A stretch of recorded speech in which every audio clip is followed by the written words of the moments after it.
Hi friends, welcome to my channel. ఈ video చూస్తున్నట్లయితే like, share, subscribe చేసుకోండి. మన నిత్య జీవితంలో జరిగే ప్రతి చర్య చట్టాలతో అవినాభావ సంబంధం ఉంటుంది కాబట్టి ప్రతి ఒక్కరికి చట్టాల మీద అవగాహన కలిగి ఉండాలి. ఈరోజు యువకుల సహజీవనం విషయంలో రాజస్థాన్ హైకోర్టు కీలకమైన తీర్పు వెలువరించడం జరిగింది. యువకుల వివాహ వయసు రాకున్నా సరే యువకుల మేజర్ల పరస్పర ఆమోదంతో సహజీవనం చేయవచ్చునని పేర్కొనడం జరిగింది. వివాహ వయసు రాలేదన్న కారణంగా భారత రాజ్యాంగం ప్రసాదించిన స్వేచ్ఛ హక్కును కాదనలేమని స్పష్టం చేసింది. 18 ఏళ్ల యువతి 19 ఏళ్ల యువకుడితో సహజీవనం గురించి కోర్టు ఈ తీర్పు ఇవ్వడం జరిగింది.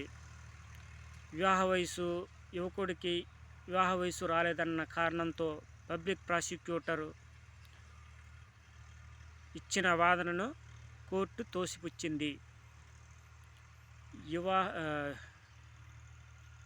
వివాహ వయసు రాలేదన్న కారణంగా వాళ్ళ హక్కును ప్రసాదించిన స్వేచ్ఛ హక్కును కాదనలేమని స్పష్టం చేసింది.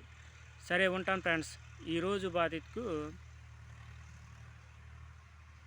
18 సంవత్సరాల యువతి 19 సంవత్సరాల యువకుడితో సహజీవనం తుంగొచ్చు ఇందరికిచ్చి రాజస్థాన్ హైకోర్టు కెచ్చిందనమాట. ఇటుకు ఆ యువకుడు ఊరు కుటుంబ సభ్యులతో హాని మందరికిచ్చి కోర్టుని ఆశ్రయించడం జరుగుతుందన్నమాట.